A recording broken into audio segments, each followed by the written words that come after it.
Info Télévision, la chaîne à l'exigence des valeurs. Il a recruté et formé de stars de la musique congolaise et africaine tels que King Kester Emenea, Awilo Longomba et tant d'autres. Comme je vous ai dit que Papa Wemba est une référence de la musique congolaise, il est parmi les pionniers de cette musique congolaise de la 3e génération. Anecdote.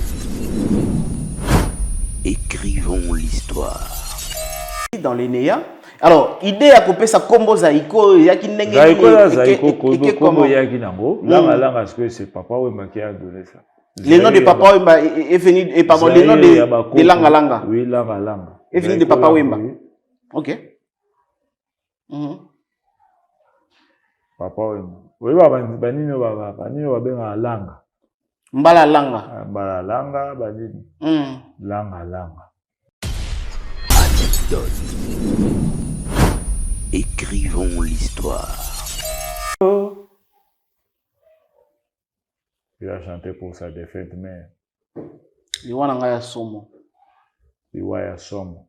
Et ça la paix, et ça la nini. Banti bali bosso Papa Wemba. Et ça a eu succès fou. Et puis ça a été Mutuka. Ok. Zaïko Azora donc Mutuka Badagi. Bini et Voloko Bazouara, la première voiture dans Zaïko parce qu'ils avaient les talents. Anecdote. Écrivons l'histoire. Papa Madaï, mais ça soit au côté de Zaïko, il faut tous les séries au côté. Aïe, banane, si on est au outil, avant ou intégré. Ah! Où tu vas?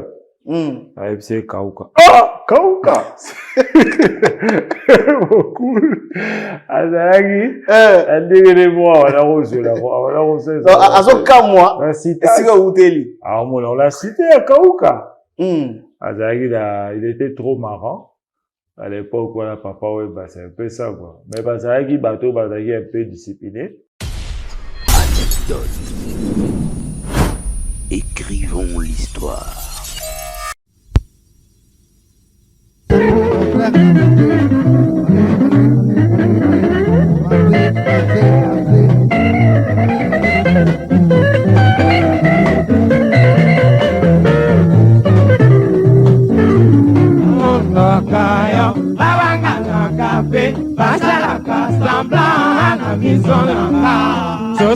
Anecdote.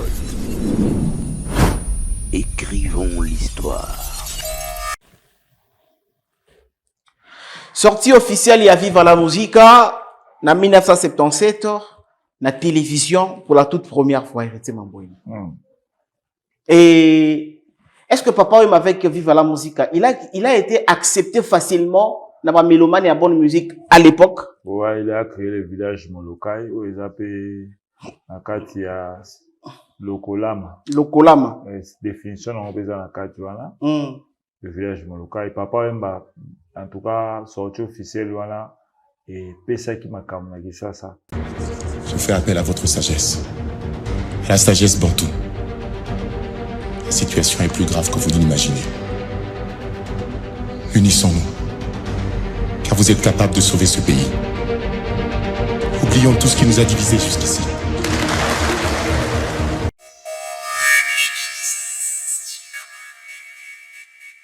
Les moments de l'anecdote, mesdames et messieurs, bienvenue sur votre chaîne Tout Info. Excellent semaine à toutes et à tous. Je sais que vous êtes nombreux à nous suivre parce que actuellement l'émission Anecdote devient parmi les émissions qui sont vraiment des émissions éducatives, qui sont aussi des émissions à regarder à plusieurs reprises, des émissions à regarder dans la famille, à regarder avec les amis et autres. Je vous dis bonjour, bonsoir, ça va dépendre d'Angonga Bota, la Bisso partout dans le monde. Votre émission Anecdote, nouvelle émission dont nous allons aujourd'hui immortaliser Papa Wemba, le Kuruyaka, le vieux Fulangenge, Papa Wemba. Aujourd'hui, nous allons immortaliser les grands artistes musiciens, les grands sapeurs, les grands mannequins. Papa Wemba, un acteur de beaucoup de films, un mannequin. Papa Wemba, avec beaucoup de casquettes, aujourd'hui, nous allons essayer un peu. Il y a Kofungola, ba casquette, tout, il y a Papa Wemba. En dehors d'être un artiste, un musicien, Papa Wemba, il était mort au front. Ninge baloba soda kufa na bitumba. Papa Wemba kufa likolo ya podium, ce qui fait de lui aujourd'hui parmi les personnes au basali référence na musique, pas seulement ya Congo, pas seulement en Afrique, mais musique il y a monde aujourd'hui. Quand on parle de musiciens, oh, Bakoufa na scène, Papa Wemba est parmi des artistes et musiciens, oh, Bakoufa na kati ya scène. Rapidement, avec l'aide de notre réalisateur Titan La Star, nous allons prendre sa petite biographie avant d'entrer dans le vif de l'émission. Nous allons prendre sa petite biographie. Merci beaucoup de nous donner la photo. Voilà. Merci beaucoup de nous donner cette photo. Mesdames et messieurs, nous allons prendre la biographie de Papa Wemba. Jules Shungu Wemba Diopé Nakikumba dit par convenance Papa Wemba. Né un certain 14 juin 1949 à Lubefou au Congo belge, actuellement province de Sankuru, la République démocratique du Congo. Et l'artiste Papa Wemba est mort le 24 avril 2016 à Abidjan. Voulais-je dire, de suite d'un malaise sur scène. Il fut un chanteur, auteur, compositeur et acteur congolais. Il est fondateur et dirigeant du label Viva la Musica avec son ex-maîtresse Shaggy Charoufa, qui l'a accompagné pendant 35 ans de sa carrière. Il a recruté et formé de stars de la musique congolaise et africaine telles que King Kester Emenea, Awilo Longomba et tant d'autres. Comme je vous ai dit que Papa Wemba est une référence de la musique congolaise. Il est parmi les pionniers de cette musique congolaise de la 3e génération. Il a été l'ami de beaucoup des artistes et musiciens congolais. Aujourd'hui, quand nous parlons de Papa Wemba, on voit Papa Wemba dans beaucoup de casquettes. Donc, pour ça, l'effort, il y a Kufungo, la casquette, aujourd'hui, accompagné de notre invité qui est déjà sur le plateau. Bonjour à tout le monde. Batou, Obalingaka, tout info, s'abonner massivement au batal à l'anecdote, comment le rôle habillé, il a un week-end. Vraiment. La semaine, toujours, revivre, beau moment.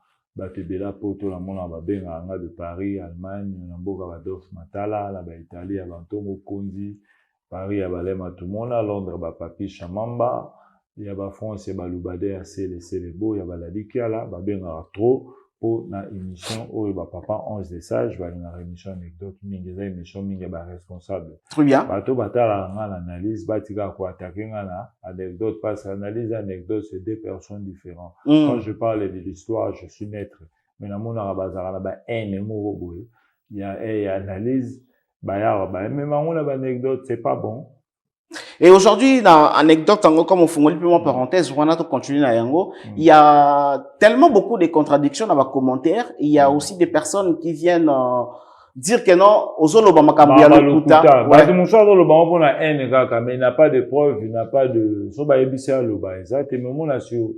sur 40 commentaires, le kuta. Ok. Ce sont des, donc minoritaires. Au tala 15 commentaires, il n'a jamais parler de bien de toi, on les a un numéro pas attendre c'est ça maison mais mon fallait mais mon fallait malgré mais il m'a traité même des idiots aussi mais il connaît mais moi ça idiot aussi non je suis libre de défendre l'artiste que je veux les en haut mundo kite bachaka mundo ata mutakumza waze kwa soit azana doa ba fanatique même de l'eau qui est dans la droite. Très bien. On est là pour parler de Papa Wemba et Afredé Lusandou, c'est ça. Merci beaucoup. Et ce que vous devez comprendre aussi, c'est que émission anecdote, ils ont représenté culture ya Congo, ils ont représenté musique ya Congo. Ah, tous ont bêta histoire ya musique ya Congo. Na netel, il y avait des événements boye. Cet artiste a sala makambu boye. Donc rien à voir. Ah, on a une émission anecdote, rien à voir. Il y a Kouzala pour tel ou bien Kouzala contre tel. Alors, après 9 ans, il y a Liwaya Papa Wemba qui est parti en 2016. Nous sommes en 2025, après 9 ans. Koffi Olomide a connu Papa Wemba comme pur vieux et aussi comme musicien. Et après 9 ans, l'artiste de la légende vivante Koffi Olomide n'a pas voulu rester silencieux. Il a placé un mot concernant Liwa, et regret, ni à sentir, douleur, ni à sentir en 2025 aujourd'hui. Si Papa Wemba était là, il allait être parmi les meilleurs invités. Il y a concert hippodrome de Vincennes selon l'artiste Koffi Olomide.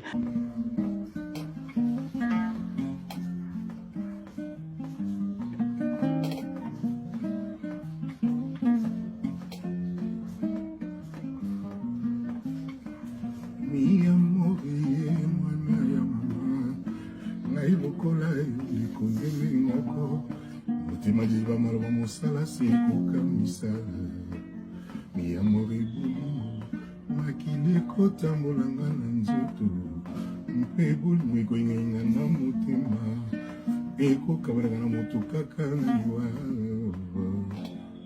nkofina note tikala meka ye na pena yemba sukali ya bolingo miyemba mokano nanga te mokano ya nzambe iludi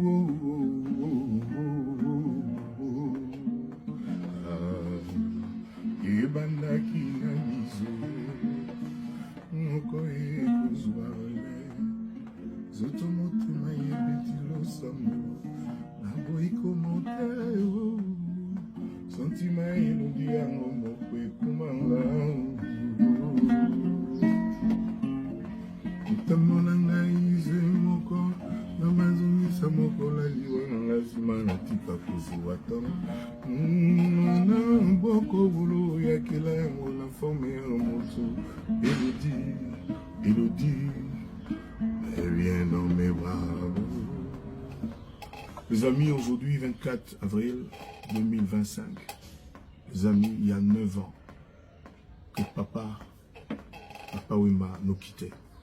Je voulais lui rendre hommage en ce 24 avril 2025.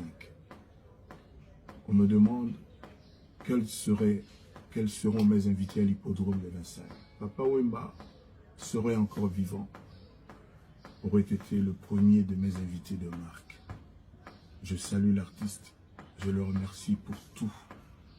Je lui redis mon respect, ma gratitude et ma considération éternelle. Merci Papa Wemba.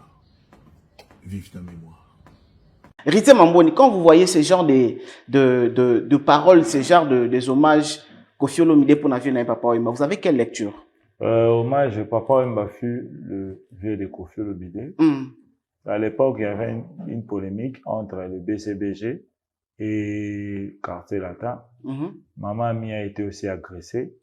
Et Ouera est venu, Ouera son. À Sali pe crimo, on a mon crimo, Ouera son, à Sali animateur, on a eu, Babou qui était Koffi Olomide. Ouera son a été na Oshwe, compatir na Maman Ami. On a traité Koffi Olomide d'étranger. C'est Papa Wemba qui est venu donner la vraie version et le témoignage de Koffi, parce que c'est lui qui connaît Koffi avant Bamounions, avant Kester, avant Bamounions. Après, Moutalibi, Balé, Arolo, Bamamba, Koffi, c'est Narolo, Banana, musicien, c'est Redi, Vegina, et Fongue, Redi, Evoloko, Evoloko, Gina, Koffi, avant, Beniko, Popo, Lipo, il a les témoignages de Koffi Olomide. Très bien. Merci beaucoup, Héritier Mamboni. Comme nous le disons que Papa Wemba, Moutoua Salaki n'a beaucoup de casquettes dans lui et dans tout ça, il avait la culture dans le sang. Aujourd'hui, Papa Wemba, avec exploite tout à Sala avant Koufa, qu'est-ce qu'on peut comprendre à Debi à Papa Wemba? Comment il est devenu artiste musicien? Et pourquoi? Papa Wemba, il était plus passionné du football. Il fait beaucoup, il était un grand fan de Dering Clay Montema Pembe. Il a été à la staff à Dering à l'époque, à Yara de Veme. On a reçu un match. C'était un vrai Deringman jusqu'à sa mort. Il est mort Deringman. C'est pour cela. même jour à Deinae, bah, président Tamboué, Feu Tamboué, bah, Emmanuel, bah, il faut le cobaye. Ouais, bah, ça n'a que belé. Belé pour nous honorer quelqu'un qui a aimé son équipe avec volonté, il contribue aussi. S'il y a quelque chose à donner, il donnait dans les réunions. Mazaki n'a talent en AIP, avec entraîneur de Juventus, entraîneur physique, mais il avait des talents de chanteur. Au bateau belé, bah, il baraté. Azari, non, on a 4, mais il n'exploitait pas ça. Là-bas, 69 fois déjà. Azari n'a moins un bref passage dans Stoukas. Il travaillait en coulisses, bah, répété dans Stoukas, mais il n'a pas fait long feu. Donc, il a été parmi les Azaki musiciens, il y a Lita Bembo. Non, il n'était pas musicien, Lita Bembo. Il était dans Stoukas. Il travaillait là, répété seulement. Juste de répétition. Répétition, mais carrière en aïe, ils ont la 69 avec le Zaiko Langalanga. Voilà. Comment il a intégré Zaiko Langalanga? Il s'est ramené à la Batunaï. Et pas Henri Mongombe, le grand frère de Gégé Mangaya, là où Zaiko répétait. Zaiko, ça histoire, et ça Zaiko, voilà, et comme dans l'orchestre était. Ok. Ils ont les solos. Les Zaiki, bah, décidé à Belguide. Leur, Marcelin de le Bachassé était malade dans le mois 18 dans musicien Moro à Longoué, na Kanda, comme les Zaiki, to Longo lieu, pas bien, on a bien la Kena. À Longoué. Ah, et puis c'est Pedro, Tokei. Pedro qui est Manouakou, le premier soliste mythique et orchestre Zaiko. Ok. Manouakou Wakou. Alongoli pe Manouakou na Belgique. Manouakou a Josa a peso azalaki wana. Ebe Josa a pas Longwagi, Josa azalane na quartier 13. Nanjili. Mais c'est que papa mbe est venu par hasard et pas Henri Mongombe, le frère de Gégé Mangaya. A kuti guitare et beta. Beniko na Gégé Mangaya. Très bien. Et n'a pas Beniko. Manouakou Gégé Mangaya. Il y a Yet, état grand musicien, ouais, la musique, ah, beau pé, ça m'a peine à meka. Bango, ce que bazari, bateau, bazari, voilà, yo yembaka. Ah, mais j'ai été bien dans mon yembaka. Il a interprété la chanson Adieu, c'était de Taboulay. Tellement papa Wemba était fan de Taboulay. Dès que bah, Kofi le midi, il va faire la Taboulay, il va mener, il tout. C'était plus que le style fiesta. Taboulay, c'est un dissident de Africa Jazz de Grand Calais. C'est un peu ça. Déjà, en 69, papa Wemba déjà, Azaki ko lingamingi Taboulay. Oui. Ok. Moi, Taboulay à l'époque, déjà, ça cartonnait. Il avait aussi beaucoup de succès à l'époque, d'ailleurs, c'est Taboulay. À l'époque, Africa Fiesta nationale. Parce que Choukissa, c'est avec les Joski qui ont beaucoup de avec les Outamai. Et voilà, les Aïki. Africa Fiesta, Choukissa, il y a Nico Kassan. Ok. Na Outamai, ils arrivent en été. Outamai, ils arrivent en Africa Fiesta, c'était Joski. Ah, qui a beaucoup de temps. Outamai, ils arrivent en Continental. Pour avoir Komaka, les gens écrivent. La Continental, c'était Outamai. Et pour Paul Mansamina, qui était l'accompagnateur de Continental, l'orchestre de Maître Toro. Maître Toro avait son orchestre. Voilà, Kolongoya Joski. Na Africa Fiesta Choukissa. Nako bonde la ro, nako bonde la ro. Alors, Joski qui a beaucoup de temps. Alors, Papa Wemba a déjà écouté Taboulay à l'époque. Il a interprété la chanson. C'était quelle chanson? Adieu, c'était. Tomanaki alliance, yangai na yo, banda bomwana mama. Na ebaki te, soko kotika ngai, na kati ya lundende boyo. Siko yangai ya yebike, yangai na ye, komi ya motako. Lobelanga di tete, soko kozonga o, epa yo nazali. C'est ça, il a interprété ça. Ah, Bazaki, non, c'est lui, oui, ça va. Maintenant, on peut former un orchestre. Très bien. C'est à partir de la voix de Papa Wemba que Zaiko a commencé. Marcelin de l'Abina, la Montemoro Jossa, Nyokalo, la Belgique, il m'a montré, Bakaye à Banzembo. Avant la Njili, quartier 13. Frontière à 13 qui battait, quartier 13, Njili, c'est frontière qui battait. Ok. Après, José Gouna. Et Jossa, Nyokalo, le deuxième chanteur. Après Papa Wemba. Après Papa Wemba. Et tout a commencé. Donc, les soleils kobetama que, orchestre Zaiko, et Zalinde, branche ou bien Zalinde, branche à Belguide. Branche à Belguide, les Kosala, Zaiko. Nani Bazamangana. Zéphirin, et Zamangana, Enoch, nani banyoka longo manoko bala ministère Belgique. OK. Et là branche à Belgique ne pesa Zaiko. Alors voir papa Wemba et convaincre Bango. Et convaincre Bango au mouvement Fribata. Et m'enseigner de qui était dans la fondation Zaiko, il est parti chercher Jossard. OK. Machaka de Aye, il faut le croyer, m'envoie l'Aye. Machaka de Aye chanteur pop. Bateau le roi bête ba variété le roi ba James Bond le roi ba Jasper le papa le ginanga en tout cas la lobela be batinyo so yanga mo famille na lobela te fo we ba ina za na robenga machaka de papa voilà. En tout cas je dois parler de lui. C'est lui aussi qui était le plus stylé des bazaki da zai kwa la mutu qui s'habillait bien, qui avait de moyens la nenga famille Nzolantima machaka de Nzolantima, c'était lui. Il faut le croyer, avec beaucoup de talent. Gina Efongé et Mavouela, Gina Efongé et les Zaiko, et j'ai en plein Moussous. Et après un moment, les Akina ont répété quand dans les vides, dans les Néa. Alors, idée à couper sa combo Zaiko, Yakinenge. Zaiko, Kombo Yakinango. Là, parce que c'est papa Wemba qui a donné ça.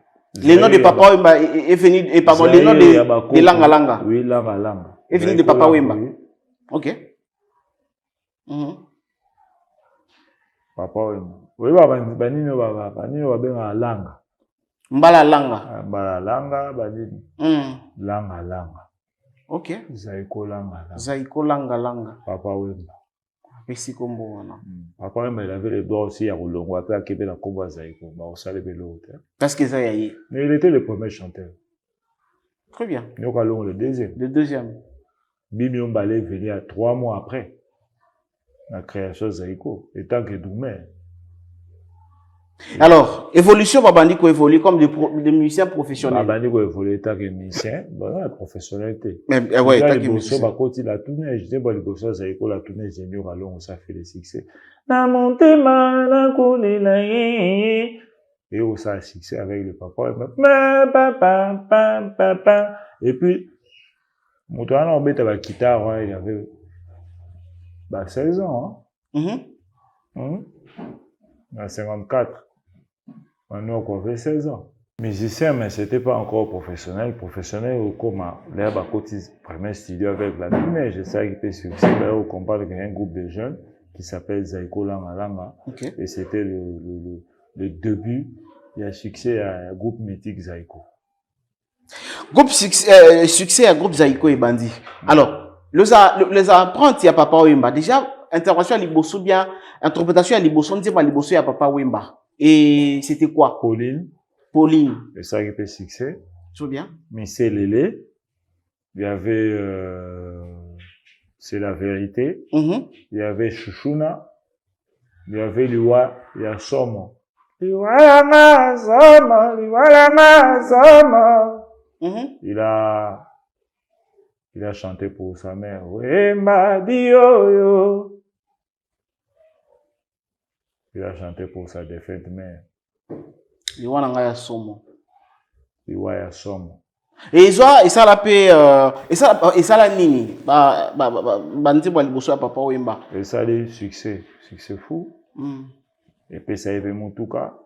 Okay. Zaiko azwara don ya Moutuka badagi Bimi et Voloko bazwara ba première voiture na Zaiko parce qu'ils avaient les talents. Donc le but est que Jossa n'avait pas le talent, mais les talents d'agi n'est monté. OK.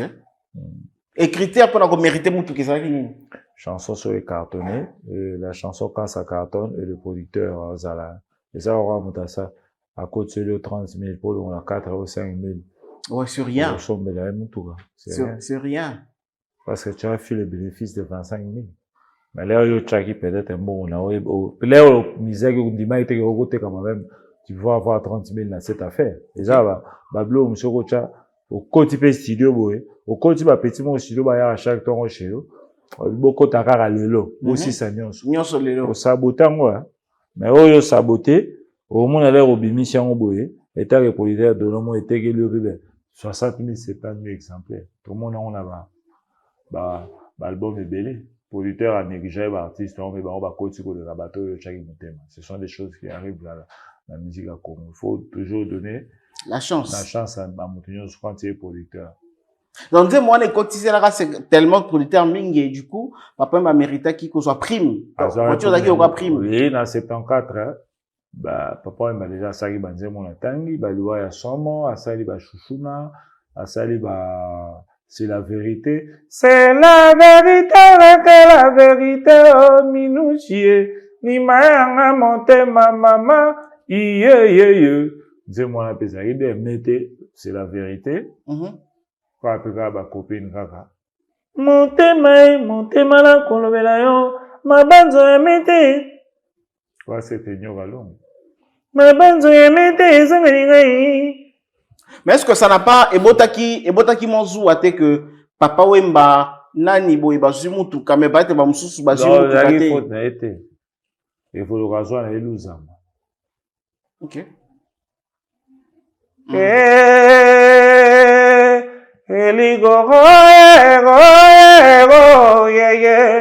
Eligoye, elu, zamba, oye. Voilà, fait là, je l'ai informé. Voilà. Et ça, succès, et ça, hymne national, à Yolo. Parce que ce que la va caper, là, tu sais, voilà, ce que caper, le qu'il y a, Bangoule, yo, quand tu ouais, et ça référence. La référence, c'est à Yolo. C'est Voloko, succès fou. C'était le plus talentueux, c'était Voloko Joker. Et Voloko P, à Zorapé. À Zorapé prime. Bimé, Rozola. Moi, la Wabi. Très bien. Après, papa Wemba, au total des chansons, oh, il y a Sali, Nakati, ya Zaiko. Combien de chansons? Il a fait, Pauline. Pauline, non? C'est la vérité. C'est la vérité. Liwaya Somo. Chouchouna. D'accord, 4. Quoi, c'est là? Liwaya Somo, Miselele. 5. 5. Ouais. Si j'ai une bonne mémoire, 5. 5 chansons. Ouais. Miselele, 5 chansons. Alors, dès 69, a intégré Zaiko Langalanga. Il a quitté à quelle année? Il a quitté en 74. En fin 74. Il a 74. Il a quitté avec 3 amis. Envoyé et Voloko. Et Bozi qui venait d'entrer, il a fait une année dans Zaiko. Comme il est à Kenara, là, Moutouna et Voloko, il est toujours là. Okay. Ce sont des habits, des dogs. et Voloko a toujours influencé les grands-pères dans ma décision. Et puis, il va en dire aux enfants salariés, quoi. Ok. Pour remplacer Gina Ifon, qui était indisponible, à l'époque, quand j'avais un problème de santé. Et puis, Bozi Ayaki, concert à l'Egosrout, à Bozi, non, Ginate. Est-ce qu'on fait la parenthèse, on a vieux, Gina Ifon, on a un problème. Abela Eka, Rabatouba, Abela à l'époque. On a un problème dans Moutou. De Boutouté. Voilà, Batouba, Olobaka, Rabatouba, Ebi. Ok. On a un problème, on peut.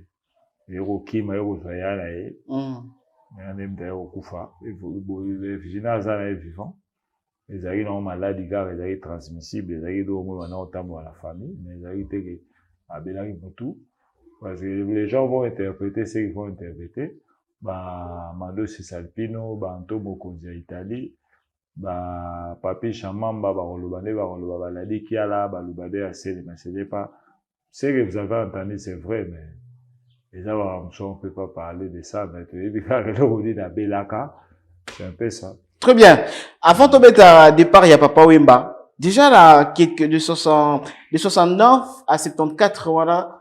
Tant que ça, on a qu'à vivre la musique, voilà. Et par on a qu'à Zaiko Langalanga, voilà.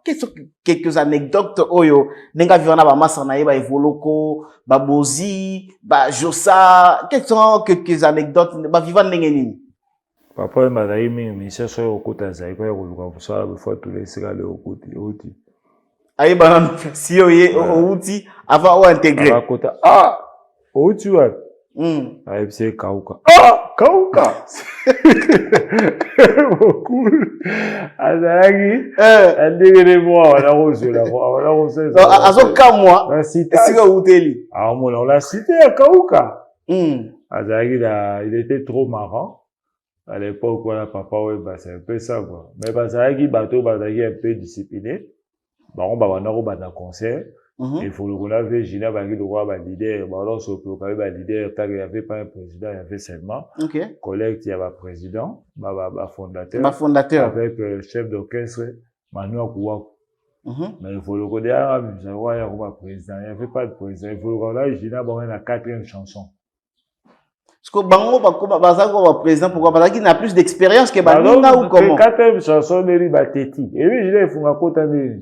À ça, là, moi, vocal, boye. Sinon, ils ont sur abattoir. Oh, Manu Akouakou, ils ont sur abattoir. Déjà, on a côté, la bandit. À tout le monde, tu sois bibi. Orchestre abattu. Bien, bon, voilà, je suis ce qu'on fait, un grand poète, il m'a inspiré que c'est, il a sali à un bon so m'a dit, la carte, on a un bien. Oh, l'objet de la répétition, j'ai l'objet de la roya, pour c'est qu'il peut pour transporter, l'objet de la répétition. À côté, à solo. À côté, go. À tout la vie, à vous dire, hein? Donc, c'est imposé dans la carte orchestre, maman. Oui, il devient comme parmi les leaders. Chanteur, payé, mais ça, le style, au peu, rapper à moi, c'est qu'on vend sans zébo. Eh ben, aimer, c'est lui qui a instauré ça. Ok. Le style des Zaïko, a instauré, rappelez-moi, style, moi, à chant, la carte Zaïko. Celui qui est l'ouzama, la tournée, au moins, on est un peu différent, le rythme. Mais, l'ouzama, aimer, il y a c'est la vérité au monde, c'est un autre style. Alors, ni ne provoqua qui n'a pas 74 ans, papa a une idée à Colombo. Les gens qui par solidarité à Evoloko, comme arrive à Pierre Evoloko. Il y avait un problème entre les fondateurs, on a Manoa Kuna Evoloko. Ok. Et préféré. Un homme comme chef d'orchestre. Ouais, Evoloko arrive à Café CBD. Evoloko na Gina va aller dans le roi, on va vrai crâne. On a papa Wemba. Yuma. Autinemboka, Josa, Kaka, Kirikisango. On est bagarre yanké. On est biso bagarre yanké. À l'époque, on avait Zagui na Mouta Machara, le fille un crâne, mais Mouta Machara, la Téti à ma case parce que lui a ri quinoa, vient la balade, dans tout boudé bango, mais il était chanteur pop, il chanteur typique. Ok. Ouais, c'était plus des Voloko. C'était plus, Gina, il faut, mais ma voix là, Zagui n'a pas été mais ma voix là, avant, la robe à la concert, elle dit, on dit concert maintenant. Bah, tout va la 4e chaise à valider. Oui, ça, l'idée, déjà, binomo, au salaire qui m'a moutou, au balade. On a concert, ça, ça, il faut, on ça. Na ba 4e chanson de Bayego Mat. Beaucoup kitsa ba opété ba grand petit ba mongo. C'était conseiller Koufa ba mongo beta la ba. C'est agréable ba so bisoto bata. Mais basa na bango ba leader te ni ba fondateur. Ni chef d'orchestre. Ni chef d'orchestre. Et pour le rôle vigila il faut ba grand crâne. Pour le dire ba ouais ba banda. Bisoto za danser ba bon bi ba. Ba très solidaire. Mais non est-ce que par rapport au chant Bangonde bazala qui bon na papa ou puisque par rapport à chant. À l'époque on avait c'était le meilleur. Le meilleur. On a mon tarot compté dit papa il m'a aimé à le bon dans la interview moi je suis fan de Voloko quand il chante en tout cas pour la non. Oui, exactement. Alors, nde salaki ni influence qui que papa il m'a kende. Ba créé 4 musiciens. Ba créé ici le collège. Ma voix la Siméon, ou à cause de ça, on a un bandal, baké, babé, papa, mais tout de suite, c'est un bandal. Hein? Mais ouais, là, c'est les mains, là, c'est. Si c'est bandal, si c'est bandal, il y a aussi qu'à la télé. Avant, là, c'est les mains, oui, bien venu, c'est les mains, oui, c'est les mains. Ma voix. Il y a aussi bango à faire dans la bandal. La vérité, oui, bah, la regarde, c'est les mains. D'abord, ma voix là. Papa Wemba Evoloko na bozim da sakira inane à peine koya inane tellement mutu na yaki pa de et puis ba sali il suffit le coller ba Adolphe Matala ba Alema Tumona ba Papi Chamamba ba Papa Ange Sage ba ebi ba Ntobo Konzi ba ndoli ba nzemo il suffit le coller ba komi ba ndipe robeta il suffit de coller, ça lui peut manzembo, mazano, nzembo mbele moi sinaye, ça lui manzembo, il faut vraiment linga comme sous-président. Na il suffit. A malgré l'idée. Et puis papa va tirer na bozi. Na ma voulait va tirer il faut le diriger ba. Non. Bah pour on va le à fin 74. Makabe banari na 75. Ce que papa il s'est fait banima makabe le à décembre. Bon bani sur na 75. Voilà. Après une année et quelques mois, bah bébé il a bon. Il suffit en repentant des choses. Bah tirer il faut le caisse. Bah on va l'ongwe il faut le regarder ça va. Ma voix là Bozi papa babaki. Papa babaki sala yoka lokole. Batiki il suffit de coller na maboko ya. Ba matemele ba. Ya mutu alinga kaza la président. Ba chanson roi matemele bangi, ba chanson roi ba les souma ezaju. OK. Une écriture de Kofi Olomide, les souma ezaju. Papa mbabe tshana ba yoka lokole pe 76, il y avait un problème. Papa m'a fait prison, à côté de prison. On a lancé les mots, on a eu au côté de la Boutou. Vu beaucoup. On a eu du mariage, mon papa bêta du solan. Tout dans la digital, nous s'agit pour vous. On a eu côté à boire par la fenêtre et sortir et puis jour à la soirée, les gars, il a pour lui, ben, dérouler, ben, au Canada. Eh, attends un petit tango. Ils ont compris que. Tu peux encore t'accaparer la fenêtre. Ah, j'ai eu problème. Eh, bah, fais ma qui va esprit, le courroux a salué à maman, le fait, voilà, qui. Voilà qui va esprit, hein. Ah ouais, bah, oui, c'était vrai, ok. Et puis, à côté de Makala, à côté de Makala, à Tiki, Machaka de Mbuta, a rejoint les bons à Yoka Lokole, Mbuta Machaka de qui venait de Zaïko. Comme un peu chanteur typique, l'air à Sali, nous avons un peu ça qui succès à Zaïko. Machaka de Mbuta yo. Iye mama, mwana mama, na mbulu ya yo. Est-ce qu'on kokoka? Tout droit, na kana ikaka, mwanko. Bakepi basali pe yoka lokole, ba renforcer avec Mbuta Machaka do. Bango sko concert ba betara na ND3. Papa Wemba a été humilié. Ba kiti sa na podium na Misha Sharoufa, na pêche wangongo. Moi c'est na route Sharoufa na pêche ba bunda kaka ba moni humiliation. Papa Wemba ba kiti sa na podium pa ma voila. Aïmba te. Na Mbuta Machaka do ba bino. Ba uta. Bo fo la misu. Bana kinto fona misu bauta bakoma matama peka na kisasa une chanson il parlait de bauta wana na likora podium devant Batebele papa Wemba était humilié devant Pécho Wangongo impresario papa Wemba na Sharoufa les deux fondateurs et Viva la musique et papa Wemba était humilié les souvent les betama partout bakiti papa Wemba na podium babenge mouta bakoma matama peka après. À l'époque, on appelait Maxime Soki, Dianzenza. Elle a été là-bas moyen. Nani, ma voix la Siméon. A boto la gagne moi aussi. Ok. La copine, mon des Arabes, oui, la copine, mon benage. Copine passagère. Oui, c'est quoi, Junior aussi, Malongaka. Est-ce qu'on a canaille, Wanabino? Il doit appuyer son concurrent qui était Papa Wemba. Très bien. C'est là. On ça la mal na adversaire na ye. Banzembo ya Viva la Musica Iboso a été édité par l'édition Bella Bella et après ça bon peu instrument baba na obeta. OK. Maxime Soki Dianzenza. Et puis ma voix la partie wana kuwaite.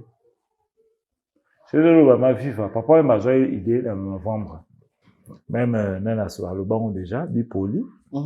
Que Viva la Musique a été créé en novembre, mais officiellement, il est le 15 février 1977. 77. Là, on a côté quand même Maki. OK, voilà. Qui va côté on a. Ça qui m'attend à Maki. Ça il faut pas travailler, bah Jado, Bipoli, moi Jado, Bipoli, Espérant. Petit Aziz a annoncé des Zaïko, espérant d'être bêta du soleil, Djengaka, oui. J'adore le Cambodgien qui fut le premier chanteur. Il est encore vivant. Oui, il est encore vivant. Azana Kauka. Prédit à Michipa auteur au même na poto. Et puis, bah, 4 chanteurs. Papa et Manasima. Donc, avec idée à ça la vivre la musique et qui juste après avoir quitté sa papa et na podium. Papa humiliation wana. Ta comment la boula zonga zaiko. Ba ma tongi wa beko zonga zaiko. Tu dois créer ton groupe. Akena même pas évoluer. Ba répéter, à un moment donné ba travailler sur évoluer ici. Chao fala pêche wa bi non. Koko ya kuna ni akos ba ya jumo roboé. Et puis évoluer ba bi papa et ma na kati na bi non, papa et ba ni akos, papa et ba fa créer un mouvement. OK.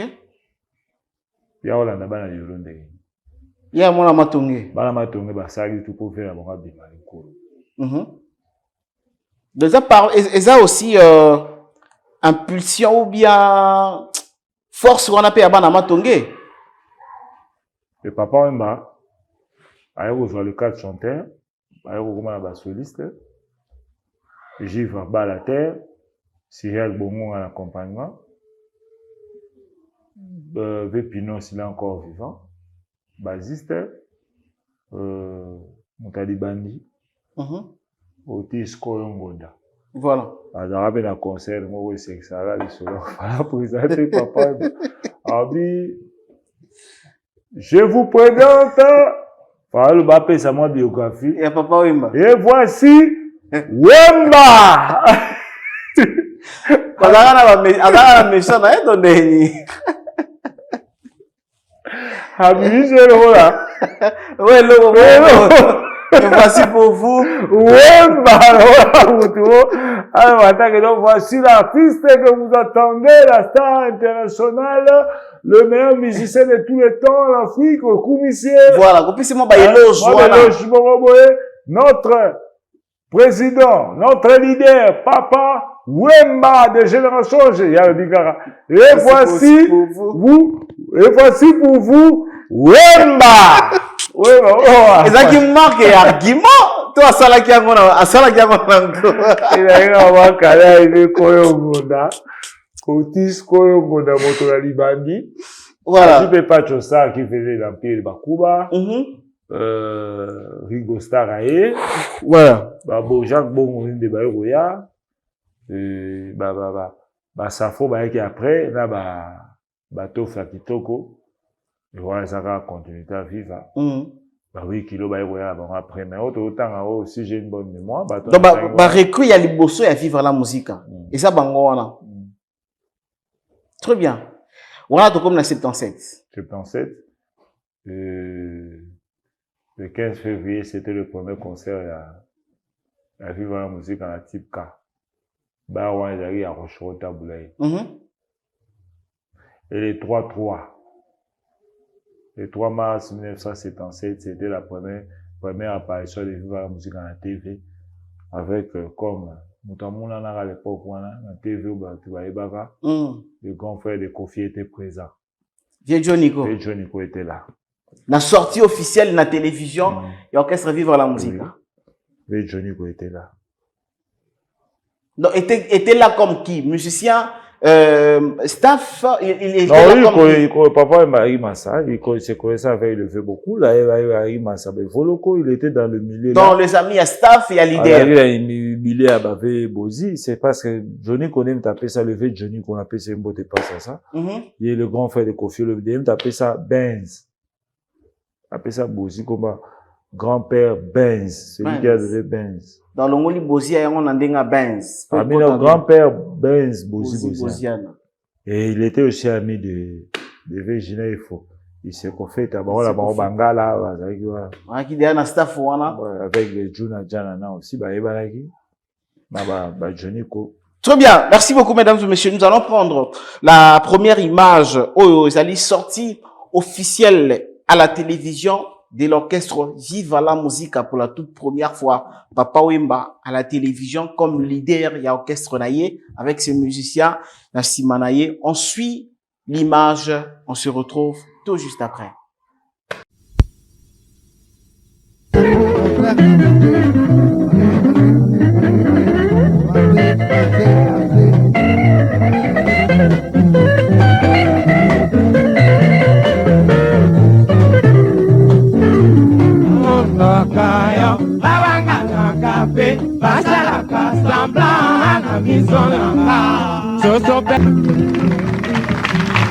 Viva la Mojica! Viva la Mojica! Papa Wemba Kaka! Viva la Mojica! Gentillesse Kaka!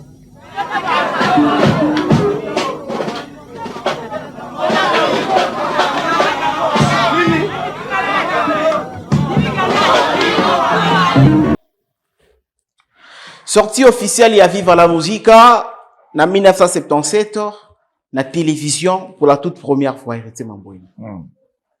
Et est-ce que Papa Wemba avec Viva la Musica, il a été accepté facilement dans la mélomane et la bonne musique à l'époque? Ouais, il a créé le village Molokai où ils appellent Akatia Lokolama. Lokolama.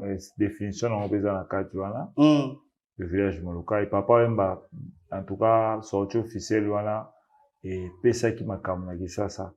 Papa Wemba était tout en dain et mon est rouge et pesa qui m'a kamna à l'époque on a mon non le chef du village Molokai. Papa Wemba nous avons liboso va kota rezagi balembonge une composition de Koffi Olomide qui était le cerveau moteur en écriture parce qu'il a donné 18 chansons.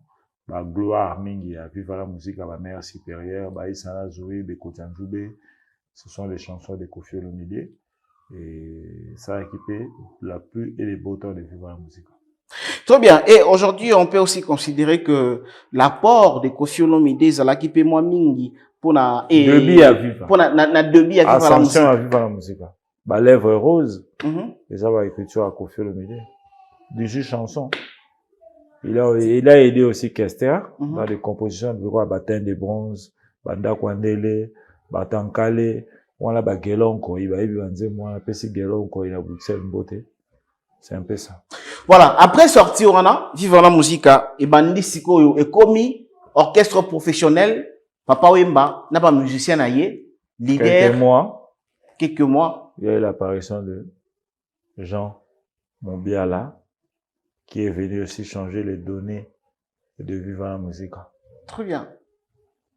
Et Ndenge Bana Wemba, Roger Bavuvu, et ça, la moutouma, elle a recommandé trop. Amon la linga, Papa Wemba, faut autant que Kesser, avant Kesser, il y avait une amélioration. Kesser a apporté ce qu'il a apporté. Non,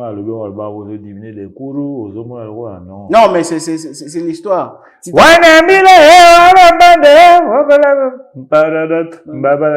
mot traditionnel, c'est là qui montre trop, et puis voilà.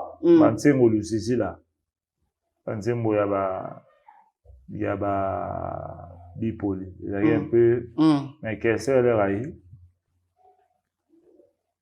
On a des côtés en Zoubé, une autre forme de chansons. Donc ça a amélioré un peu. Bah, mais à culpa. Qu'est-ce qui est revenu quand? Qu'est-ce qui est revenu quelques mois après la fondation de Viva la Musica. Toujours en 77. À Outaginaï, Lubumbashi, il fallait passer deuxième session dans l'université. Adari Kasapa. Sur Milena. Qu'est-ce que c'est quelques mois après. Papa et ma mère au sa mingi tant les jeunes à quel faire. Mais ben nous roi la mère supérieure. Et là nous avons opé Matsa Viva Makasi. Il y a Kester. Il y a Koffi Olomide. Mais interprété par Papa et ma bazari même en Dieu na Vénon Espérant. OK. Maboya ngala yu oya songa libinza ngala beli bongo moteme zalata sanduku. Ya yu akeye lokola molinga likaya yu nazonga kie esiko yo to bandakala yo kilisusu mongongo ne kolobelanga tango ekoleka espérant jado cambodgien BPP bipoli masa ekoleka aziza ho Mokononio, c'est Mokononio. Et c'était des belles époques. Il y a l'époque où on avait Koffi Olomide, en tout cas, on avait Nkuru, en parfaite harmonie, c'était bien. On a Kesser, après, la mère supérieure, voilà, Kesser est venu. Et vous dites que l'arrivée à Kester, on a vu la musique, a changé qui peut m'en donner. Changé m'en donné. Il y a après quelques temps, quelques mois, il y avait moi bah jalousie, moi bah guerre d'esprit. Na ba papa m'a connu aussi de départ. La que ça la Kawara Musica. Ok. Kawara Musica et ça là quelques mois avec BP Bipoli, Espérant, na Jado. Après bah journée là-bas. Bipoli mutali bocha ozonga. Donc, qu'est-ce que tu as dit, Pandi, Licolo ou comment? Mais qu'est-ce que tu as dit dans le leadership, moi, il a fait du talent. Mais ça, il a dit que tu as dit que Pandi, il a fait des comptes en Mambogo. C'était. Mbambongo. Donc, il réclamait. Balongwa na bango. Balongwa na bango. Après, il a ozonga. Après quelques temps seulement. Après quelques mois. Voilà. Et. Le moment où Kester est revenu, a changé mon donné, a mis un peu qu'au fin de sa rythme, mais il y a vive la musique.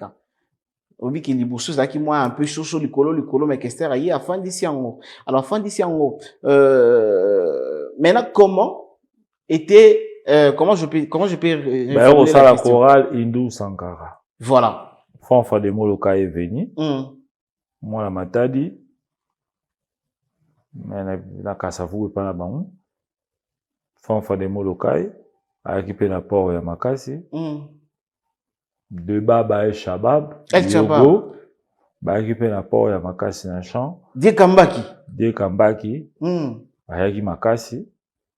Bongo Zarata Matiti. A Sabana Lanze Moana.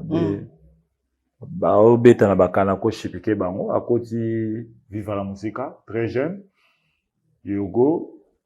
Juna Janana. Ok, c'est sûr comme il va chanteur.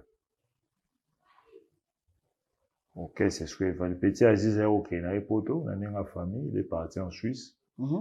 Heureusement, moi, Aziz a bêta avec la Zaïko. Il avait moi la matongé, à Koufa, à Belara, Aziza. Batiga Luana, Espérant, Jado, Bipoli, Kester, De Baba, Fanfan, Juna. Dit de on attend déjà. C'est un peu comme ça. Ok, c'est déjà, bon. Alors, une polémique. Dans tout ce musicien-là que tu as cité, Baïsco va intégrer Vivre la musique. Est-ce qu'on peut dire aussi que non, Papa ou Mbappé a format qui bango bien, la kisa qui bango pena manière, ou ça là, ou bien ils étaient déjà. L'accès est monté. En cadre, ils bango. Que c'est chanter déjà là-bas, les gens jouent des Kikwiti, à travailler dans mon père, à travailler dans Virginia Fongue, que c'est là, il a talent, il m'a dit, Milena. Il n'a pas chanté avec papa, il m'a Milena. Zemona, Yevala malakose mambo, Yevala. Il a, Aïma l'a caché avec Gina. Il a chanté ça avec Jado, Moutabeta Bakita, voilà, bongo eni. C'est un peu ça.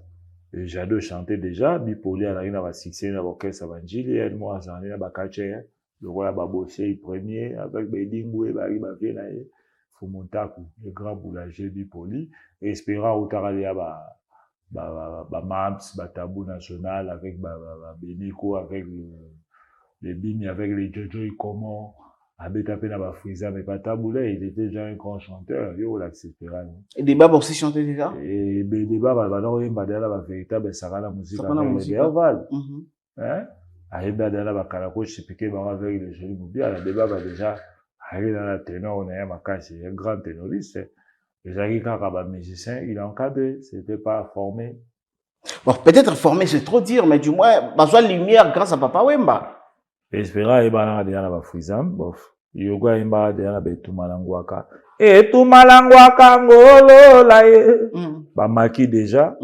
Bazara, abana, maki, a salé Tumalangwaka, ça pas tenu, mais bagé déjà. Lola, la koyebisa, moana. Ayembara déjà. Yoga, d'ailleurs, moutoumou, Ayembara déjà parce qu'il a déjà chanté plusieurs chansons dans le studio. Voilà, Basali Choral Hindou Sankara. Et ça là qui choral loin, ça là qui bit nango, ça là qui ni pas en plus, et là qui fondé en quoi? Que vous avez marqué, c'était plus Kester, De Baba, Yogo, Espérant, le 5e c'était Fanfa de Molokai. Mhm. Et ben, on se bat au Yemba, on a passé au corriger, ben, Donc, bah, il y a des gens qui ont vivre la musique. Et non, bah, il y a non, bah, il y a au Yemba. Ok. Bah, chant et belé, bah, ils ont beaucoup chanté. Bah, ils ont belé, bah, ils les arrivent à chamo, bah, banda, kwandele. Et les arrivent à chamo, des eaux cartonnées. C'est un peu ça, bah, au vent, ça m'a vivre la musique et puis, vivre la musique, il 5 ans. Mais orchestre. Pendant 5 ans, il m'a meilleur orchestre. Meilleur vedette. Meilleur orchestre. Donc, sorti à vivre la musique, et il y a même Kolia, orchestre ya Kutaki, ya Utaki. Non, à Zouagi succès. Maintenant, bah, 79, une anecdote. Papa, il m'a offert aussi un ministère d'État Boulay. En 1979. À Kenara, à Fouiza. Il a abandonné vivre la musique. Il n'a pas abandonné, c'est long, mais à Kotara, c'est long, mais il y a Moutati, orchestre, scénario, comme un musicien, pour aller pour la rumba. Il a fait 6 mois. À Fouiza. À Fouiza, il a écrit même des chansons. Une chanson écrite par Kofi Olomide, mais pas la Kuma Papa, il m'a lèvre rose. Monsieur les Ngambomoko. Ngambomoko, il a chanté ça. Ben, il a des chansons dans la Fouiza. À Fouiza. Ok. Si je ne me trompe pas, Bakena a peine Rigosta. Na Fouiza. A voyagé à peine à Fouiza. Il a fait le voyage à la Fouiza. Après, il a vu si monter. Il a joué un répété à Denzembo. À Kessel, il a répété Denzembo. Il a commis 3, 4. Il bon, on a vu le bail d'Abi au Kessel. Il y a maman, il y a un robot là-bas. Orchestre au vu par la salle à Royo. Orchestre là. Ah, vous savez qu'il y a qui est déjà. Mais c'est lui. Il recommandé beaucoup de temps. Et anecdote, pendant tous ces temps, toujours, Mère Chagui Charouf a été comme fondateur. Comme cofondateur. Cofondatrice, il y avait. Cofondatrice plutôt, il y a. Napé Chouango. Ils étaient toujours ensemble pendant tous ces temps. Ensemble. Ils ont accepté qu'il y a des. Et Charouf, c'était là. Petite à confiance, il y a. Maman Mi. Ok. Maman Mi. Maman a Kofi Olomide. Et Kofi savait tous les à côté. À l'époque, il fait beaucoup parce que Kofi a un ex n'a pas la joie. Il fait beaucoup, il venait passer son temps avec moi. N'a pas tout pas il venait passer ce temps avec ses. Il y a qu'on répéter, il y a qu'on paiement. Il y a qu'on paiement avec ses kendo. Quand il a un coup direct, il va venir là-bas. Tant que petit, il va venir là-bas. Moi, il y a il a tiré la nex, il fait ce qu'il veut. Parce qu'il vient là, Alex fait la TV, il y avait tout. Bah, la joie. Très bien. J'ai beaucoup l'été, sont confidents. Mais la première fois, j'ai vu, il y a papa, il m'a l'air à Rapoto à Bruxelles. À l'époque, Kofi habitait à Bruxelles. Et ben là, tout le monde a papa, parce que j'ai déjà eu la chambre, moi, quoi. Bah, partager, bah, temps et belé, bah, il va bien. C'est ce que je peux dire. Mais à partir de quel moment, et à coma, même papa il m'a dit son vivant, peut-être il y avait de polémiques. Tant papa il m'a fait beaucoup de featuring avec Kofi Baïmbe Bélé, Banze Moto, autant à tout aussi ça pétait. Ils ont la chanson Bélé, Banze Moto, Senza. Au Kofi Olomide, la première chanson, il a écrit la chanson Imbara Sangonda Bouna Asso, avec, accompagné par Bapus, accompagné par Merijo, accompagné par Manuaku et Popol Mansamina. Il a fait Asso. Asso, chérie, mon amour, tu es parti pour toujours vers d'autres cieux. Asso, adieu. Voilà, Banzem, voilà, Mado Cisalpino en Suisse, Nina Manif en Paris, Bon de Mamassi, Vivre Naturel, Ziza Biski, Marie-Paul Loa Bangalula, Viviane Zumba, quoi, en Belgique. Viviane Zumba, t'as la anecdote, tout. Voilà, on est là pour parler de Papa Wemba.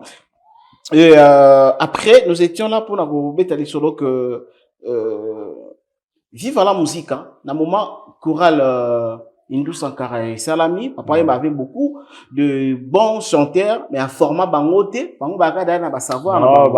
Et après, c'était quoi l'évolution à vivre la musique? L'évolution, Papa Wemba 5 fois. Meilleur orchestre, meilleur vedette, c'était Papa Wemba. Dans 79, dans le bail déjà, déjà, il a intégré à Friza, il a fait 6 mois. Okay. Il a fait Lèvres Roses, une composition aussi de Koffi Olomide, m'a appelé ça Papa Wemba, et Bima na Komba Papa Wemba na Friza. Il a fait Ngambo Moko. À ça qui 6 mois, après, il a fait Ato Lekaki. Et le premier voyage, j'ai vu la musique, ils arrivent visa 80 de Luambo Makiadi. Très bien. Donc, Luambo Makiadi fut le premier artiste Oyo a pris cette opportunité de vivre la musique ensemble, on va voyager. Baké Poto, na Bakesser, ba Yogo, Espérant, ba Bipoli na Fulu, et ba Salaki ba Isana Zoé, ba Mea Culpa, ba Blora, c'est l'année dans les années 80, c'est qui succès, ba Mea Culpa, ba Isana Zoé, Nzembo le roi Badikando, parce que c'est là Romain à Paris. À côté de la Badikando, et puis c'est un plan où Baké c'est un peu sur le Rokomanakin. Au côté de les gars Moumina, à Otunayo.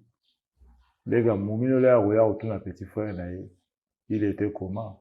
Mobala Yaya, bien coiffé, bien rasé, bien parfumé. Na ba griffe à somme, à Télémaï Kaka, Malobagiri. Alobagiri, nous à Télémaï Kaka. Alobagiri.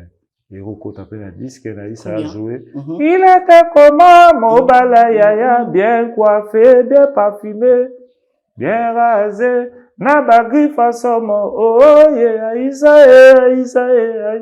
C'était un peu ça. Et c'était le moment de succès dans Katia, voilà la musique, il y a Bakester, puis il y a tout le monde qui n'a Katia. Yogo basali ba libota zabondo, nzembo lokola ba libota zambolo de Yogo, nzembo lokola ba Beloti, Beloti mama. Na 81, ba chant lokola ba chant ebele yaki, nzembo yaki ebele na vivre en tout cas ba Bipoli ba yosala ba Kapangala ya Kenaye. C'était le succès de Vivre la musique. Kapangala avec ma Petit Prince. Très bien. Avec Bamarai, Bayepe la Viva. Voilà. Intégration. Voilà. Avant de comment arriver à Marai, ni ça là qui est Bamarai, Baya et Banani Bakenek, Bamarai Baya. Je me bien proposer ceux qui nous suivent, moi détente mon corps, là où nous allons retrouver Papa Wemba et son petit Koffi Olomide, dans un même podium, entrée. Yako Yemba, une trop belle chanson que vous allez aimer, une trop belle chanson que vous allez aimer. N'a ça la bango surprise molobi, Senza Oyo, que c'est à bêta les sola à plusieurs reprises. On écoute plutôt, on regarde la chanson, la version concert, et puis on se retrouve juste après.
Voilà, Koffi Olomide, Papa Wemba, Senza.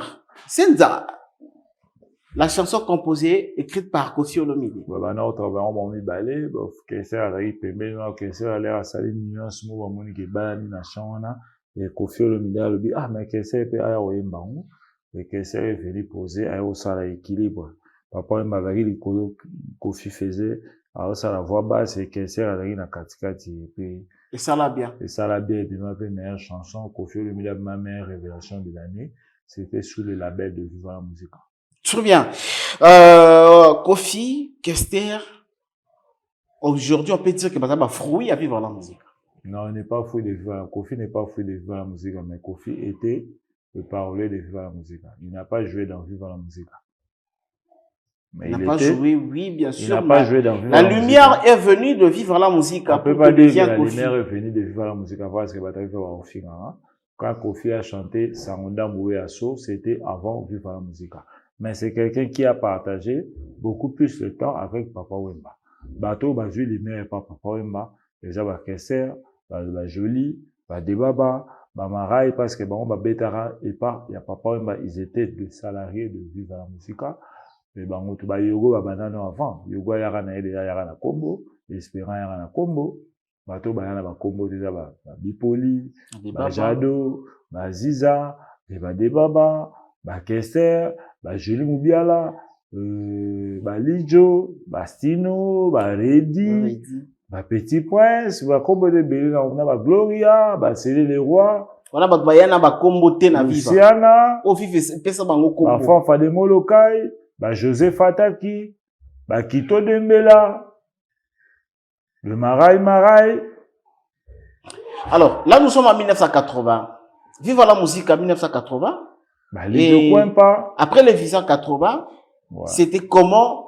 Papa il y a un petit problème, ils avaient maramo na joie qui est ngaba bon bango, na ba politicien mo boya de ngana za musicien. OK. Je suis pas politicien. Papa Wemba sangoyaki na kingi Papa Wemba kufi. OK. Siko akufaka te ayokita siko nzela braza bayokoyambe na beach ezalaki succès total fou Papa Wemba succès fou ayokosala mpe nzembo nde wana ngana leli papa ngana leli yoyoyoyoyo na baimage wana omona ba Julie Mubiala na badebaba na ba jado bazoyemba ngana leli papa de baba Julumba ngana leli yoyoyoyo ngana leli papa. Et c'était la belle époque de Viva la Musique à concert où il y a maman Ngebi et c'était le triomphe de Papa Wemba. Malobi a koufi soit et arrivé dans Zela Beach. Papa Wemba succès fou na Kinshasa. Oui, c'est quelqu'un qui a marqué la jeunesse.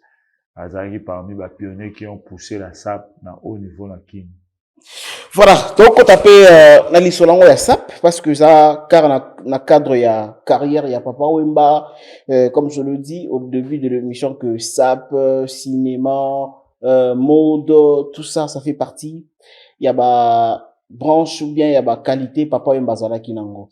Alors après accueil chaleureux wana oh ba yamba na Kinshasa parce que ba ke moi na bango kufinzo kanda kufiti azongi sango ya na kin événement ezaki siko ba ke joindre na biche mobile mon si il est mort ben n'est pas mort et Papa Wemba c'était le succès fou de Nkuru Nkuru ya très bien après ça Papa Wemba ezaki départ ya banani na kati ya Vivre la Musique en 82 ba beta eu départ dans 81 premier départ deuxième départ parce qu'il y a Jado, il y a Jado Espérant, Bipoli, Bazongara. Deuxième départ, il y a Juna Janana, normal, RTL, Radio Télé Litoi. Espérant qu'il s'en aille, il y a Beloté Kotimbo et Belé à se retrouver financièrement. Dit de on a Belara Bayar occupé moi, il était là, a commis bien Papa Wemba comme on a besoin zoom ça n'a pas tenu. C'est le seul pour la Papa Wemba c'est le seul musicien où il y a regretté c'était Yogo.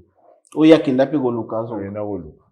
Yogo, Baké, langa star parce que papa il m'a remoudé au côté de édition VV le Verkis qui a mangé qui produisait beaucoup des orchestres il n'a plus de label il n'a 10 ou 11 orchestres sur aux APB il a un tour tu verras les noirs c'est quoi il va commencer à te prendre des pions pour former des orchestres dans ton orchestre.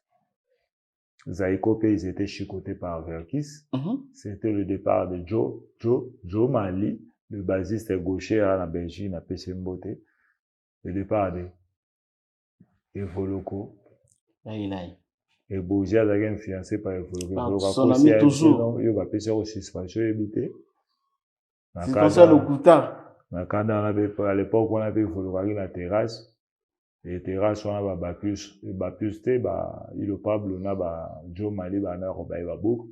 Aussi, par an, on a des tas, ça. Bon, soit déjà bien. Naïkala Mouninga. Bazo PC, on filé, parce que. Comment pas au défaga?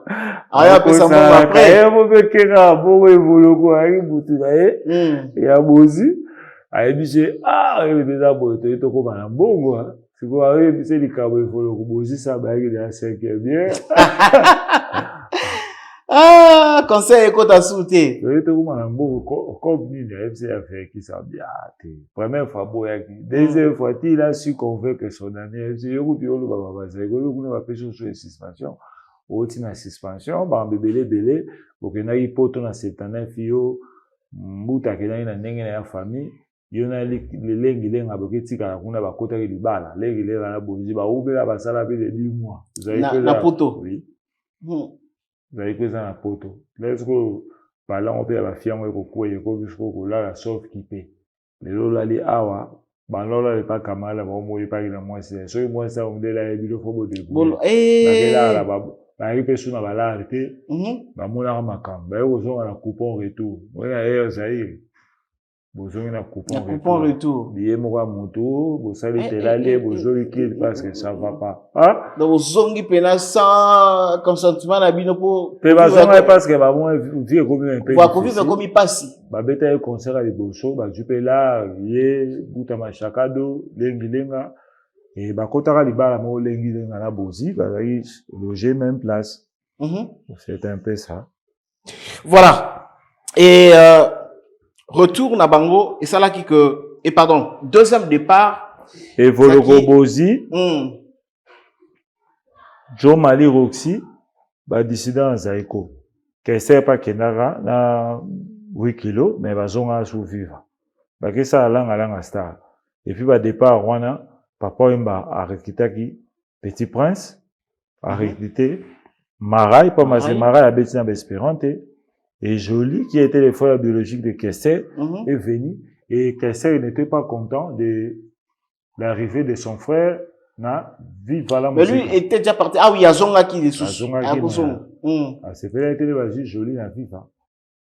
Parce qu'à mon avis, non, en tout cas, il y a un bongité, tout comme soudé. Ça veut dire que tout le monde a deux personnes. Il y a même famille. Assis la rave, Moubi à la sankou, papa, il y a pas question parce que papa a eu aussi une jolie par contre yoka kaye na conseil ya kanako chipike bango ayoka sko demo ya kabambi yebisanga mwana mafifio na lembi koyoka bilobela ya bato ndio ndio kwa question mais lude na mosha makasi ayo mna pe face c'est les petits frères de question pour ya no yende la question na FIFA.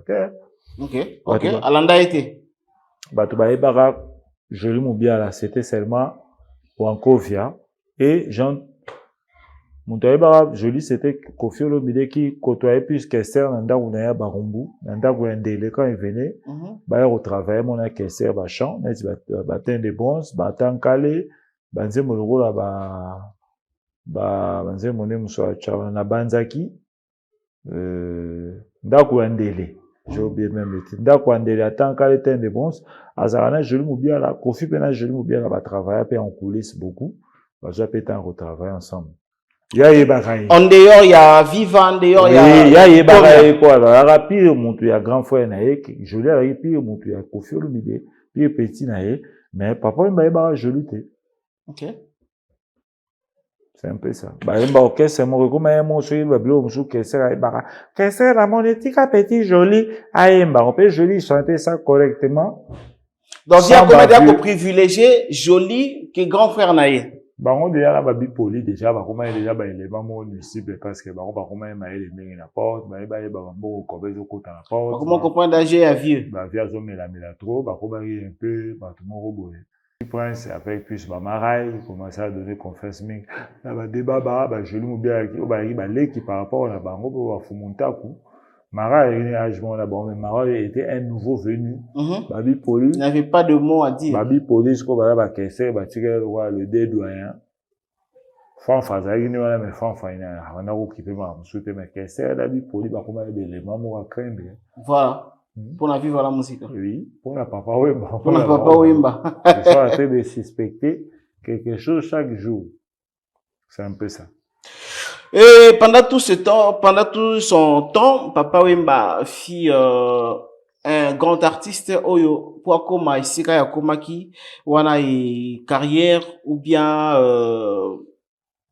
manière ya ko tambola ezalaki facilité, ezalaki vraiment très compliqué. Alors là tout ça na ba 82. Ba 82 wana nde ba départ wana esalamaki après to ke 81. 81. Départ ya langa ça. Moi na koniko faut bêta toujours. Pour ça ma précision. 81 c'était le départ de langa ça et en décembre 82 il y avait un départ de 12 apôtres. 12 apôtres. Ils ont créé Victoria et Eleison.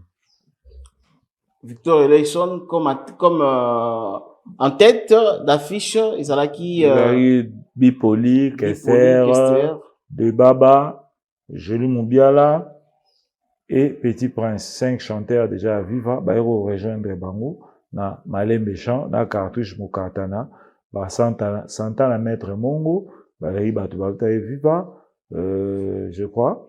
Viva, ok.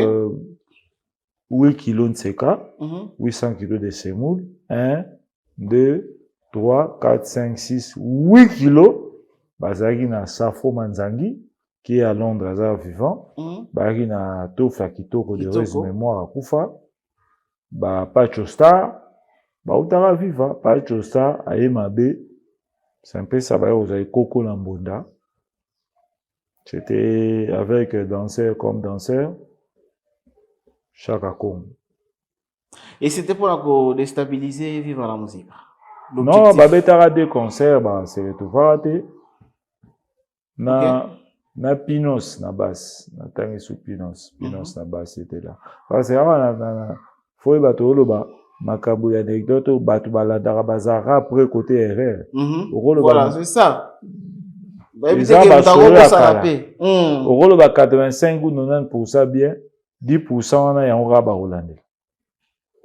En tout cas, on a un peu strict. Pinos pas à Inakati à Victoria. Vague wana oyo bakende ko créer Victoria Eleison bazaki pe batu oyo ba portaki un plus na bango na kati ya Victoria. Alors est-ce que de part na bango Viva la musique restaki toujours le même ou bien Viva la musique et qu'on est qui pe moi baisse akipa ki bango te. Papa mbale ba epise ki balongwe parce qu'à l'époque c'est on vend pas Amazon mais Amazon à Bandal. Et les bipolaires a annoncé que le longwe tout ça au nombre 2. Papa m'a kanga biloko lake. Papa m'a obi kese a kene na mokoto ni mo Jimmy Weston. On a ba on ba longwa. Mais Jimmy wana Weston ba zoom. Mokoto nde kendete. Kendete. Akere men tsulu wana zongisa. Désolé l'année mokoto, petit nanga kena mokoto te. Ah c'est trop bien. Il y a au moins des kando kese alaki. Abora papa Wemba yo voilà il dit kando moi na kini azali parisien à l'époque le parisien le mieux côté on appelle il y a encore solo mais di kando vous boire à certains taureaux qui n'a pas d'allure on compare qu'il y a un taureau qui n'a pas d'allure un taureau ça mutauta bula lwa ngombe ya tabula c'était un peu ça. Il y a le bureau table là, il y a encore c'est bilamba ya la tara moi c'est un ça à la fanati de David. C'était polémique moi ça la période où il y a des candos et il y a encore qui était le véritable sa père et la religion qui était. Et na moment di kando na Nyarkos, bon, ça la polémique qui a quitté Bilamba. Papa Wemba était déjà concerné bien Zaki na innocent ya Bilamba. Azaki déjà parce que Papa Wemba le bakendara pas Nyarkos, bakendara bakutara Parisana, il est encore en vie. Ataï petit à Nyarkos de Brazzaville. Là, qu'est-ce que Parisana, après ça, qu'est-ce que chemise Moro, chemise on avait ça dans moi. Tâche. Il a d'ailleurs au maman. Mais qu'est-ce que côté on va enfiler un bâtiment ya onga ya dimi et bimara onga le voilà c'est on appelle qu'est-ce que nous autres roi kufa lobby. Ouais, nous autres Mickey. C'est un peu ça. Voilà, et du coup ça montre le carrière de Papa Wemba. Alors, l'histoire de Papa Wemba, ils allaient tellement costaud, nous ne serons pas à mesure aujourd'hui d'aller jusqu'au bout avec l'histoire de Papa Wemba. Donc, ça nous demande de venir avec deuxième, troisième numéro, ainsi de suite. Papa Wemba qui a beaucoup de branches. Alors, on va finir avec la relation Ozaki Papa Wemba, entre Papa Wemba, Nyarkos, et puis Papa Wemba et Nyarkos ba yo sala banzembo le roi ba Matebu. Papa Wemba qui na poto na 82 ba sala banzembo le roi Matebu. Papa Wemba Nyarkos il a chanté à Fimo sœur Moura na Olinga à l'époque wana Marie-Thérèse Bumba. La fille du général Bumba. Général Bumba bisoka ya ipena. Oui, ba yo sala ba ibeta ba Santa. Vous connaissez la chanson Santa, et Papa Wemba a eu un succès. Il y a ma casse à l'époque, en 82, et puis c'était le départ de Kesser,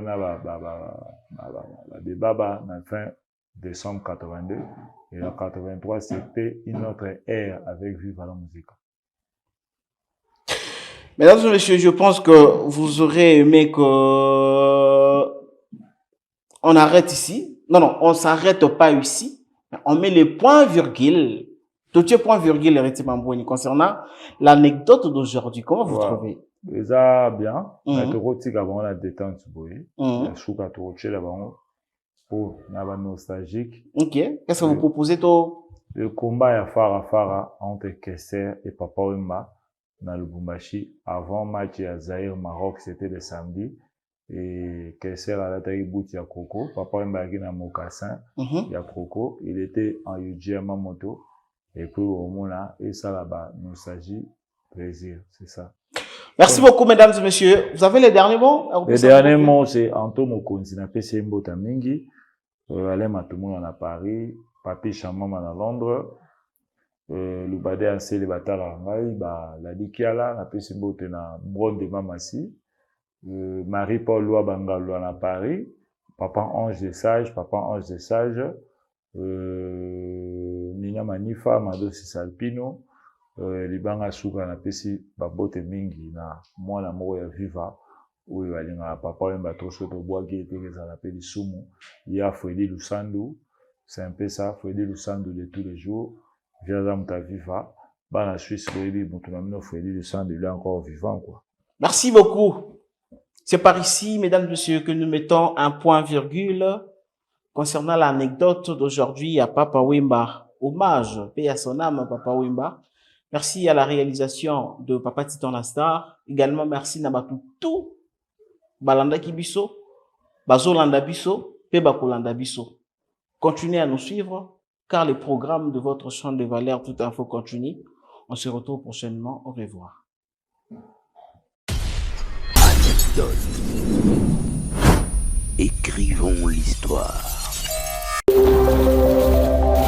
Tout info télévision. La chaîne à l'exigence des valeurs.